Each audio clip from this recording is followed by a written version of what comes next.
Sure उस छोटी मछली से बात करते करते वो सो जाता है। लेकिन श्योर को नहीं पता था कि उसके रूम में वो अकेला नहीं है।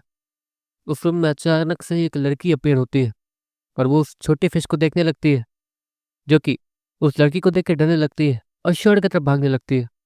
बेवकूफ़ मत बनो, इंसानों पे भरोसा नहीं कर सकते, वो लड़की उस मछली से कहती है। वो मछली वो डरते हुए पीछे जाती है और श्योर को देखती है जो कि सोया हुआ था, जिसके कारण वो मछली थोड़ी अपसेट दिखने लगती है और उदास हो जाती है। वो लड़की उस अजीब से बोतल को उठा लेती है जिसमें वही फिश रखी हुई थी। वो उस फिश के चेहरे को सहलाती है। ठीक है, तुम कुछ दिनों के लिए इसके साथ रह सकती हो, लेकिन फिर तुम्हें हमारे साथ जाना होगा, याद रखना। वो लड़की उस फिश के चेहरे को सहलाते हुए कहती है और उस अजीब सी बोतल को श्योर के बगल में ही रख देती है उस फिश के साथ। और वो श्योर को चेहरे को थोड़ी देर तक देखती है और फिर वहां से पलट के कहीं गायब हो जाती है। श्योर की आंख थोड़ी सी खुलती तो है क्योंकि उससे कुछ अजीब सा महसूस हुआ था, लेकिन वो फिर सो जाता है। जब उसकी आंख खुलती है तो वो प्राचीन समय में था। मैं तो बहुत ज़्यादा सो गया। श्योर वो जागते हुए कहता है। श्योर वो ये भी देखता है कि वो अजीब जगह पे है। वो एक अजीब से लकड़ी के बने हुए टेंट में था। लगता है उन लोगों ने मुझे देख लिया और ढूंढ लिया और मुझे यहाँ ले आए, लेकिन उन लोगों ने मुझे बांधा नहीं। अजीब बात है। श्योर वो मन ही मन सोचता और उस अजीब से कुटिया से बाहर आता। कुटिया के बाहर आते ही श्योर सामने देखता जहाँ पर काफ़ी सारे लोग थे और वो लोग श्योर को देख के हैरान हो गए थे। ये जाग गया, एक आदमी दूसरे आदमी से कहता। वो आदमी थोड़ा बूढ़ा टाइप लग रहा था और वो धीरे श्योर के पास जा रहा था। माफ़ कर दीजिए, मैं बस बहते हुए यहाँ आ गया। श्योर वो ऐसे ही नाटक करते हुए कहता। वो तो हमें पता है कि तुम बहते हुए आ गए, लेकिन तुम्हें यहाँ नहीं आना चाहिए था। वो आदमी श्योर को देखते हुए कहता। तो मैं यहाँ कुछ दिन रुक सकता हूँ जब तक मेरे लोग मुझे लेने ना आ जाए? श्योर उस आदमी से फिर से कहता। हम इस जगह के बारे में किसी को बता नहीं सकते। तुम्हें ये जगह कैसे दिख गई? वो आदमी श्योर से कहता। दिख गई क्या मतलब? मतलब देख तो कोई भी सकता है ना। श्योर हंसते हुए कहता। तुम्हारे कहने का मतलब है कि ये आइलैंड तुम्हें नॉर्मल लग रहा? यहाँ पर कोई भी आ सकता है, क्यों? वो आदमी श्योर से हंसते हुए कहता। श्योर उसकी हंसी गायब हो जाती है क्योंकि वो जब यहाँ आया था तो उसे कुछ ना कुछ अजीब तो लगा ही था। आप कहना क्या चाह रहे हैं? श्योर उस आदमी से कहता। ये कोई आम आइलैंड नहीं है लड़के, तुम्हें शायद पता नहीं, लेकिन तुम्हारे पास वाटर गार्डियंस की ब्लेसिंग है जिसकी वजह से तुम यहाँ आ पाए हो। ये आइलैंड तुम्हें वहीं दिखेगा जहाँ पर तुम इसे देखना चाहते हो। तुम कभी भी समुद्र में आओगे तो तुम इस आइलैंड को कहीं भी देख सकते हो और यहाँ आ सकते हो। ये जरूरत बात नहीं है कि ये आइलैंड कहीं फिक्स जगह पे है। तुम उससे जब चाहे तब एक्सेस कर सकते हो समुद्र में कहीं भी। तुम आसपास की दुनियाओं को देखो, तुम्हें यहाँ पे चारों तरफ समुद्र दिख रहा है, लेकिन हमें क्या दिख रहा है पता है? वो बूढ़ा आदमी इतना कहता है और श्योर के सर के ऊपर हाथ रखता है।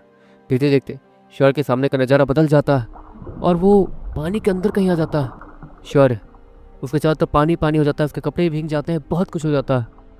श्योर चारों तरफ देखता है जहाँ पर कमाल की चीज़ें थी। ये पानी के नीचे की दुनिया है।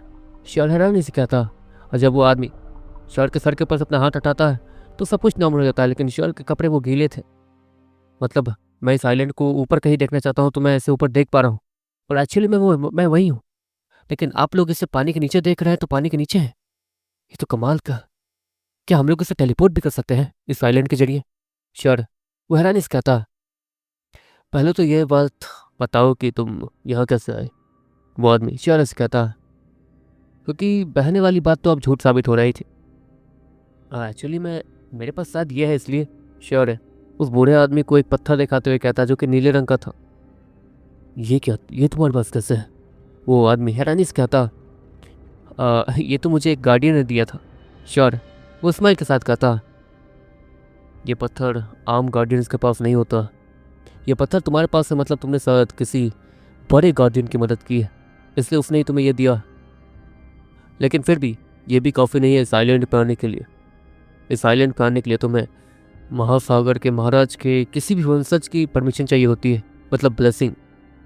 अगर कोई भी तुम्हें ब्लेसिंग दे देता है उन सभी में से तो तुम इस आइलैंड का एक्सेस ले सकते हो और हमारे साथ पानी में मौजूद जितने भी परेशानी वाली चीज़ें हैं उन्हें सॉल्व कर सकते हैं हम लोग, समझे? वो बूढ़ा आदमी श्योर से कहता। मतलब आप सभी को एक तरीके से ब्लेसिंग मिली है? श्योर उन सभी को देखते हुए कहता। नहीं लड़के, 15 लोगों को ब्लेसिंग मिली थी और हम उनके वंशज हैं। हमारा काम बस इतना है कि हमें गार्डियंस की मदद करनी होती है, उनके भागने में मदद करनी होती है, बहुत कुछ करना होता है बस। वो बूढ़ा आदमी इशारे से कहता, मतलब मुझे भी यही करना होगा और कुछ नहीं। श्योर, वो सब बूढ़े आदमी से कहता, लेकिन पहले ये तो बताओ कि तुम्हें ब्लेसिंग किसने दी? वो बूढ़ा आदमी इशारे से कहता, ब्लेसिंग मिलती कैसी है आप मुझे बता सकते हैं, क्योंकि मुझे कुछ याद नहीं है। श्योर, उस बूढ़े आदमी से कहता, और वो बूढ़ा आदमी पीछे सभी को देखने लगता। आपको क्या लगता है कहीं झूठ बोल रहा है? पीछे से एक लड़की आ गया तो वे कहती है, यहाँ पर कोई भी एरा करा नहीं आ सकता, हमें गार्डियंस के बारे में इसके लिए बात करनी होगी। वो आदमी पीछे पलटते हुए कहता है, अरे नहीं नहीं, प्लीज़ किसी से बात मत कीजिए, मुझे नहीं पता कि मैं यहाँ कैसे आया हूँ, मैं रैंडमली आया हूँ कसम से। श्योर उन सभी को रोकते हुए कहता, इस समय में श्योर किसी भी गार्डियन के सामने नहीं जाना चाहता था। ठीक है, तुम्हारी बात मान लेते हैं, लेकिन अब तुम्हें हमारे साथ रहकर हमारी मदद करनी होगी। वो गार्डियन, वो आदमी जो भी था, वो श्योर से कहता, पर मेरे तो और भी बहुत सारे काम हैं। उनका क्या? मुझे ताकतवर बनना है, बहुत ज़्यादा ताकतवर। श्योर स्माइल के साथ कहता, तुम्हें जो बनना है बनो, लेकिन जब हम तुम्हें बुलाएंगे तो तुम्हें कैसे भी आना होगा, क्योंकि अब तुम इस संगठन का हिस्सा हो। वो बूढ़ा आदमी इतना कहता, मतलब ये आइलैंड, ये एक मिस्टीरियस आइलैंड है जो कि किसी को भी नहीं दिख सकता, हम लोग यहाँ पर फंसे हुए हैं। श्योर उस बूढ़े से कहता, फंसे नहीं है, अपना काम कर रहे हैं, हमें चुना गया है और हम बस अपना काम कर रहे हैं, समझे? वो बुढ़ऊ श्योर से कहता, ये ब्लेसिंग क्या होता है? श्योर उस बुढ़े आदमी को देखते हुए कहता, सुनो, इसे ब्लेसिंग के बारे में समझाओ, अगर इसे कुछ याद आए तो मुझे आके बताना। वो बूढ़ा आदमी एक लड़की से कहता, और वो लड़की शर्ट के बगल में जाके खड़ी हो जाती। अगर श्योर यहाँ पे आया, मतलब वो ऐसे ही यहाँ नहीं आया होगा, और इसलिए वो सभी लोग पहले श्योर के बारे में जान ले तो ही अच्छा होगा। वो श्योर उस लड़की को देखता जो कि श्योर से बहुत ज़्यादा छोटी थी।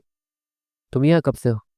श्योर उस बच्ची से कहता, जन्म से, मैं तो बचपन से यहाँ हूँ, ये कैसा सवाल है? वो बच्ची श्योर से कहती है। श्योर उसके साथ हल्का सा घूमते फिरते उस आइलैंड के दूसरे कोने पर जाता जहाँ जंगल था। श्योर सामने पानी देखता और उसमें अपने पाँव को डालता। मैं यहाँ हूँ, तुम कहाँ पे हो? श्योर उस बच्ची से कहता, और उस बच्ची के सर पे हाथ रखता, जिससे उस बच्ची को आसपास खुला आसमान दिखने लगता। खुला आसमान? वो बच्ची हैरानी से कहती है, तुमने आज तक खुला आसमान नहीं देखा?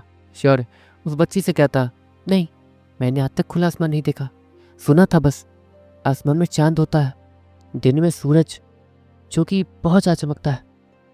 आप क्या मुझे दिन में सूरज दिखा सकते हैं? वो बच्ची श्योर से कहती, हाँ ये तो बहुत आसान है, मैं दिखा सकता हूँ, लेकिन अब तुम मुझे दिखाओ कि तुम क्या देख रही हो। श्योर इतना कहता और वहाँ बैठ जाता, और वो बच्ची श्योर के सर पर अपना हाथ रखती है। श्योर के आसपास बहुत सारा पानी इकट्ठा होना शुरू हो जाता, और देखते देखते वो पानी के नीचे रहता। नीचे चारों तरफ अंधेरा ही अंधेरा था, लेकिन उस अंधेरे के बीच श्योर और बाकी सभी जहाँ पर थे, वो आइलैंड, वहाँ पर उसी आइलैंड जैसे बहुत सारे आइलैंड थे। वहाँ पर चारों तरफ सारे आइलैंड चमक रहे थे और बहुत ज़्यादा खूबसूरत भी लग रहे थे। ये तो कमाल का है, ये कौन सी जगह है? श्योर उस बच्चे से कहता, पता नहीं, हम सब बचपन से यही हैं और बस अपना काम करते हैं, लेकिन अभी मुझे मेरा काम सिखाया नहीं गया है। वो बच्ची श्योर से कहती है, वैसे तुम लोग काम करते क्या हो, मतलब तुम्हारे अपने बड़े लोग काम क्या करते हैं? श्योर उस बच्ची से कहता, देखिए, हमारे पूर्वज वो जलदेव के बहुत बड़े भक्त थे, इसलिए हमारे जलदेव ने उन्हें खुद आशीर्वाद दिया, उन्हें ब्लेसिंग दी यहाँ आने की। एक तरीके से ये जगह किसी स्वर्ग से कम नहीं है, हम सब यहाँ पर कुछ भी कर सकते हैं, यहाँ पर हमें किसी चीज़ की कमी नहीं होती है, और बस हमें छोटे मोटे काम करने होते हैं, और हम सभी यहाँ पे बहुत ज़्यादा खुश रहते हैं। वो बच्ची श्योर से कहती है, ये तो कमाल की बात है, तुम लोग बहुत ज़्यादा खुश रहती हो छोटे साइलैंड पे। तुम कभी बाहर घूमने गई हो या फिर पानी में ही घूमने फिरने तैरने वगैरह? श्योर उस बच्चे से कहता, हाँ, पानी के हर एक बीस्ट वो हमारे दोस्त हैं, देखना है। वो बच्ची श्योर से कहती है, लेकिन मुझे आपकी मदद चाहिए। वो बच्ची श्योर से कहती है, और श्योर उस बच्ची के सर पे हाथ रखता। श्योर के आसपास जो नजर आता वो उस बच्ची की नज़र में आता, चारों तरफ खुला आसमान, समुद्र। देखते देखते वो बच्ची हाथ आया करती है, और पानी के अंदर से एक छोटा सा भी तेजी से उड़ते हुए उस प्यारी सी बच्ची के हाथ में आ जाता है। वो लड़की उसके सर को फैलाती है और दोबारा पानी में फेंक देती है। देखते देखते अगली बार अब जो बीस्ट आया था वो देखने में और था डरावना लग रहा था और था बड़ा था। वो तुरंत ही उठते हुए उस बच्चे के पास जाता है रेंगते हुए, और वो बच्ची उसके सर को फैलाने लगती है। देखा, पानी के बीस्ट वो हमारे दोस्त हैं, वो हमें कभी कुछ नहीं करते हैं, लेकिन पानी में हमारे दुश्मन भी हैं। और पता नहीं आपको बताऊं या नहीं, लेकिन बता ही देती हूँ। हम सभी को एक तरीके से समुद्र की गहराई में जो छिपा है उसे बचाने के लिए रखा गया है। कोई भी चीज़ जो समुद्र की गहराई से ऊपर आ जाती है, हमें काम मिलता है उन्हें ढूंढने का, बस, और उन्हें वापस पहुंचाने का। वो बच्ची श्योर से कहती है, अच्छा ऐसी बात है, लेकिन मुझे इसके बारे में समझा सकती हो? मुझे ये खुला आसमान दिख रहा है और तुम्हें समुद्र, क्यों? श्योर बच्चे से कहता, देखिए, जैसे कि अब आपने मुझे ये खुला आसमान दिखा दिया तो मैं खुले आसमान में आ जा सकती हूँ। वो बच्ची इतना चुटकी हो जाती है, और देखते देखते वो जब श्योर के सर पे हाथ रखती है तो श्योर के आसपास का नज़ारा नहीं बदलता। मतलब मैं भी उस गहरे समुद्र में जा सकता हूँ जहाँ जो नज़ारा तुमने दिखाया था। श्योर इतना कहते हुए वो चुटकी बजाता है और कुछ सोचता है। देखते ही देखते उसके आसपास का नज़ारा बदलने लगता है और वो समुद्र की गहराई में आ जाता है। वही नज़ारा जो उसने देखा था वो वहाँ पे टेलीपोर्ट होकर आ सकता था, और यहाँ तक कि उस आइलैंड को छोड़ के वहाँ घूम भी सकता था। ये तो कमाल का है।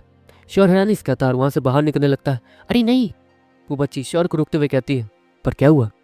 श्योर उसी बच्ची से कहता है, देखिए, आ, इस जगह पर भी बाहर निकलना खतरे से खाली नहीं है।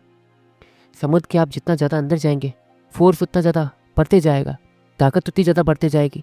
आप आपके हाथ पाँव टूट जाएंगे, बहुत कुछ हो सकता है। 1 सेकंड में ही आपकी धज्जियाँ उड़ जाएंगी। वो बच्ची श्योर से कहती है, ठीक है। श्योर बैठते हुए कहता है, लेकिन अगर आपके पास वो है तो शायद आपको कुछ ना हो। वो बच्ची श्योर से कहती है। श्योर उस नीले पत्थर को देखता, लेकिन अब धज्जियाँ उड़ने वाली बात जैसे ही श्योर ने सुन ली थी तो वो रिस्क नहीं लेने वाला था। श्योर फिर से चुटकी बजाता है और देखते देखते उसके आसपास का नज़ारा बदल जाता है और वो फिर से खुले आसमान में आ जाता है। हाँ, ये तो कमाल का है। श्योर इस्माइल के साथ कहता, वैसे आप बहुत अजीब हैं, चुटकी बजाने की जरूरत है ही नहीं। वो लड़की इतना कहते हुए हंसने लगती है। वैसे तुम बहुत प्यारी हो, तुम्हारा नाम क्या है? श्योर उस बच्ची से कहता, मेरा नाम, मेरा तो कोई नाम नहीं है, हम सभी एक दूसरे को अपने दिमाग की मदद से ही बुला सकते हैं।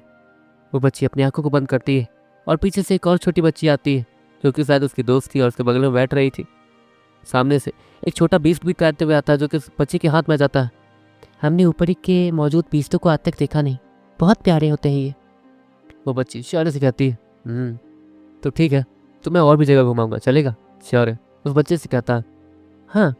वो बच्ची हाँ कि मैं जवाब देती है। अब उस बच्ची ने श्योर को काफ़ी सारी चीज़ें बता ही दी थी, तो अब श्योर का फर्ज बनता था कि इन सभी को घुमाए। तो मैं तुम्हें अलग अलग लोकेशन ले जाऊंगा और तुम उन सारी जगहों को याद करके वहाँ पे कभी भी घूमने जा सकती हो, है ना? श्योर उस बच्चे से कहता है, जब तक कि मैं इस आइलैंड से बाहर ना जाऊँ तब तक मैं किसी को दिखूंगा भी नहीं, तो परेशानी नहीं होगी। वो बच्ची श्योर से कहती है, बहुत बढ़िया, तो जब मैं अच्छे से फ्री हो जाऊंगा तो मैं तुम सभी को अच्छे से घुमाने ले जाऊंगा, ठीक है? श्योर इस्माइल के साथ कहता है, और वो दोनों बच्चियाँ खुश लिखने लगती है। चलो गाइस, मैं एक इंपॉर्टेंट न्यूज़ आप लोग को बताने वाला हूँ, ठीक है? वीर के एपिसोड जितने भी लोग सुनते हो और अगर मेंबरशिप ले रखा है या फिर कहीं से फ्री में सुन रहे हो, ठीक है? तो मैं एक चीज़ बता देता हूँ, ठीक है? कोई भी मेंबरशिप नहीं ले रहा है वीर का, ठीक है? पता नहीं क्यों वीर का मेंबरशिप बहुत कम लोग ले रहे हैं और बहुत सारे लोग इधर-उधर फ्री में जाके सुन रहे हैं, ठीक है? जिसकी वजह से मेरा बहुत ज़्यादा लॉस हो रहा है, बहुत ज़्यादा। प्लस मान लो इतना भी इनकम नहीं आ रहा है कि मैं मतलब अपने सेटअप को चला के जो वीडियो बना रहा हूँ, उसका बिजली बिल भी दे सकूँ, ठीक है? तो मैंने मतलब फ़ैसला कर लिया है कि मैं वीडियो नहीं बनाऊँगा वीर का, मैंने सबको बोल दिया था, लेकिन एक बंदे ने बोला कि भाई एक काम करो, प्राइस ही बढ़ा दो, वैसे भी नहीं ले रहा है कोई तो, ठीक है? तो मैंने 59 का जो यहाँ जैसे यहाँ चलता है ना 59 का, वैसे वहाँ भी 59 का मैं करूँगा। और जितने भी लोगों का मेंबरशिप चल रहा है वो लोग डरो मत, ठीक है? वीर वाले एपिसोड में आप लोगों का मेंबरशिप चलते रहेगा, अगले महीने वो 59 का हो जाएगा, ठीक है? और मैंने 59 का वहाँ पे लगा भी दिया है, तो 15 अब जो जिनका जिनका खत्म हो रहा है, ठीक है? वो जो 59 का ले लेना, वहाँ पे 59 पे शिफ्ट होते जाना, और अगले महीने से पूरी तरीके से 59 पे हो जाएगा, क्योंकि भाई वहाँ से इनकम ही नहीं आ रहा भाई। मतलब इतना इनकम भी नहीं जनरेट हो रहा है कि 1 मंथ का जो इनकम लिमिट है बनने का और उसी के बाद मेरे बैंक अकाउंट में आएगा, वो भी नहीं आ रहा। समझो बात को। और हाँ, एक और बात, आप लोग को स्टोरी सुनने में अच्छा लगता है, लेकिन स्टोरी बनाने में, लिखने में बहुत ज़्यादा टाइम लगता है भाई, बहुत ज़्यादा मेहनत लगता है। और मेरा भी देखा ही है एडिटिंग वगैरह, वॉइस ओवर कितना टाइम लगता है। सुनने में तो सबको मज़ा आता है भाई, लेकिन मेहनत तो देखा करो, समझो। और ऐसा तो है नहीं कि मैं भाई लाखों रुपए कमाता हूँ, अगर कमाता भी हूँ तो मेरा आईफ़ोन का है भाई, मैंने आज तक कुछ दिखाया है तुम लोगों को, ठीक है?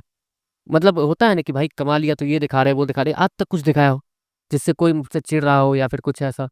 टेलीग्राम पे मेरी वीडियो शेयर करके मुझे ही गाली दे रहे हैं, जबकि मैंने उन्हें कुछ बोला भी नहीं है।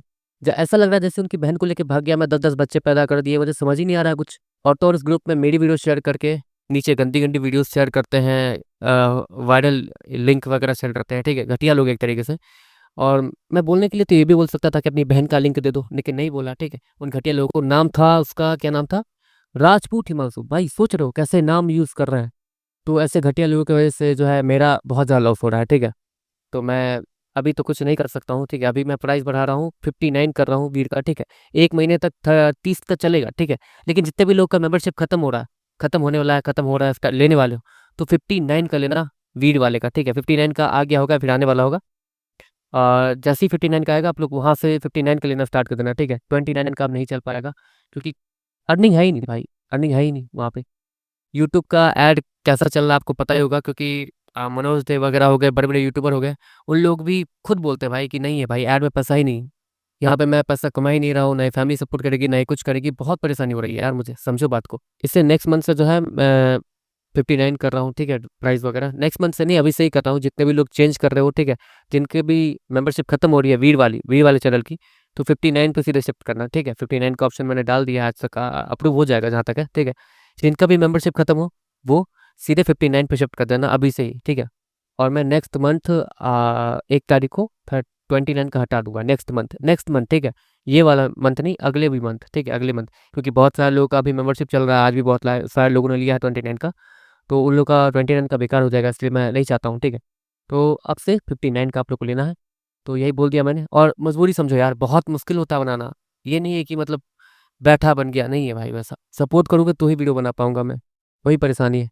चलो गाइस, बहुत बकवास कर ली एंड जोरी बात बता दी है, तो ठीक है, वीडियो स्टार्ट करते हैं। वैसे तुम लोग खाना क्या खाती हो? श्योर है। वो बच्ची से कहता है कुछ नहीं। वो बच्ची श्योर से कहती है कुछ नहीं। श्योर हैरानी से कहता ऑफकोर्स यहाँ पर ये लोग खाना ही नहीं खाते। ये सुन के बहुत ज़्यादा अजीब लगा था श्योर को। वैसे दिन होने वाला, मुझे जाना चाहिए, ठीक है। श्योर उस बच्चे के सर को फैलाते हुए कहता आप कल आएंगे ना? वो बच्ची श्योर से कहती है चांस तो थोड़ा कम है आने का, लेकिन पूरी ट्राई करूँगा कि मैं आ जाऊँ। तुम्हारे लिए कुछ अच्छा खाने के लिए भी लाऊंगा, ठीक है। श्योर उस बच्चे से कहता और देखते देखते वहाँ से उड़ के ऊपर जाता और आसमान में कहीं गायब हो जाता।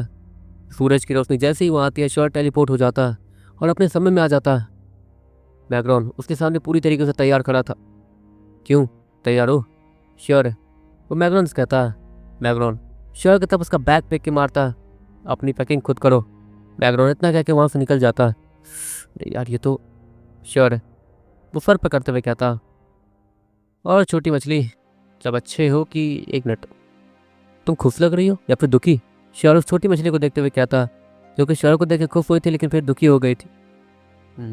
टेंशन मत लो, तुम्हें कुछ नहीं होगा। हम लोग तुम्हें समुद्र छोड़ देंगे, वहाँ इतना जगह ही जगह है, वहाँ पे तुम घूम सकती हो, खेल सकती हो, बहुत कुछ कर सकती हो, एंजॉय भी कर सकती हो, ठीक है। तो अभी मैं आता हूँ, तुम आराम से रहना, क्योंकि मैं वहाँ तुम्हें नहीं ले जा सकता हूँ, वहाँ आज खतरा है, ठीक है। श्योर उस छोटी मछली से कहता, उसके सर को फैलाता और उसे कबर के अंदर छिपा देता ताकि उसे कोई देख ना सके। हाँ तैयार हो? श्योर मैग्रोन से कहता किसके लिए? मरने के लिए। मैग्रोन श्योर से कहता ऑफकोर्स आज वहाँ पे कुछ गलत चीज़ें ही होने वाली है, ये भी श्योर और मैग्रोन अच्छे से जानते थे। कोशिश तो रहेगी कि जिंदा रहे, चलो। श्योर इतना कहता और देखते देखते श्योर और मैग्रोन उसी ग्रुप में पहुंच जाते हैं। श्योर और मैग्रोन थोड़ा लेट हो गए थे, वो जल्द से जल्द भागते हुए जा रहे थे, लेकिन अचानक से श्योर वो ध्यान नहीं देता। राइट से कोई आके अचानक से श्योर से टकराता और उसे गिरा देता। श्योर ने अपनी ताकत पूरी कम रखी थी, जिसके कारण उसे संभलने का भी मौका नहीं मिला था और ना ही वो कुछ सेंस कर पाया था। पागल हो गए, श्योर इतना कहते हुए गुस्से में खड़ा होता, लेकिन वो थी तो इनाया, इसलिए वो उसे कुछ बोलता नहीं है। फिर उसका भाई भी साथ में था। अरे तुम दोनों टकरा गए, चलो इसी बहाने तुम दोनों में दोस्ती हो जाएगी।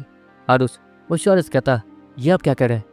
श्योर आरुष से कहता ऑफकोर्स ऐसा ही होता है, लड़के लड़के जब टकराते हैं तो दोनों में प्यार हो जाता है। आरुष हंसते हुए कहता। देखते देखते श्योर और इनाया वो दोनों ही अपने जबान को निकालते और ऐसा दिखाते जैसे कि उन्हें घिन आ रही हो एक दूसरे से। तुम क्यों ऐसे कर रहे हो? हाँ तुम्हारी तो पहले से गर्लफ्रेंड है। ओह तुम्हारी गर्लफ्रेंड भी तुम्हें देखकर ऐसे ही करती होगी, क्यों? इनाया गुस्से में श्योर को मुक्का मारते हुए कहती है। श्योर वो हल्का सा पीछे जाता है। अगर मैंने मुक्का मारा तो पिचक जाओगी। श्योर। वो गुस्से में कहता, तो बच्चों झगड़ना बंद करो, इधर देखो। वहां पर दो लोग आते हैं और उन सभी बच्चों को एक तब देखने के लिए कहते हैं। श्योर उस छोटे बच्चे को देखता जिसका नाम सीएंस था, और वो उन दोनों आदमियों को गुस्से से देख रहा था। जाहिर सी बात है कि ये दोनों वही आदमी है जिनकी वजह से इसके भाई की मौत हुई। अगर सच में उस दिन ये दोनों उसके भाई की मदद करते तो हो सकता था कि इसका भाई बच जाए, लेकिन लोगों ने ऐसा किया नहीं। ऊपर से सारे क्रेडिट खा भी गए अकेले। इनके साथ बुरा तो होना चाहिए, मैं इस चीज़ के लिए एग्री करता हूँ, लेकिन सेंस वो बदले की आग में इतना अंधा हो गया है कि वो सभी को मारना चाहता है। श्योर वो सीरियसली सेंस को देखते हुए कहता, तुम्हें क्या लगा तुम मुझसे रेस जीत जाओगे और मुझे नीचा दिखाओगे? देखना, न्यूरो कोड तो सबसे पहले मैं ही जनरेट करूंगी। इनाया श्योर के कानों में कहती है और उसे धक्का मारते हुए जाती है। अरे यार ये पागल लड़की, मुझे अंदर से फीलिंग आ रही है कि इस ट्रिप में सबसे पहले यही मरने वाली है। श्योर हंसते हुए कहता, श्योर उस बच्चे को देखो। बैकग्राउंड फिर से सेंस की तरफ इशारा करते हुए कहता। श्योर भी उस सेंस को देखता है जहाँ पर वो थोड़ा अपने सर को लेफ्ट राइट कर रहा था, जैसे कि उसे कुछ हो रहा हो, और उसकी एक आंखों से आंसू भी निकल रहे थे। वो अपने आप से ही लड़ रहा है। श्योर बैकग्राउंड से कहता, हमें उससे अकेले में बात करनी चाहिए। बैकग्राउंड फिर से ऊपर श्योर कहता, अब देर हो चुकी है। वो दोनों निकल रहे हैं। श्योर सामने मौजूद उन दोनों टीचर्स को देखते हुए कहता, जो कि 20 टेमर थे और थोड़े घटिया स्वभाव के तो लग ही रहे थे, और उनके चाल चलन भी ठीक नहीं लग रहे थे। श्योर वो देखते देखते आगे बढ़ता और पीछे देखता, जहाँ पर उसके पीछे बहुत सारे स्टूडेंट्स आ रहे थे, उनमें से काफ़ी सारे छोटे बच्चे भी थे।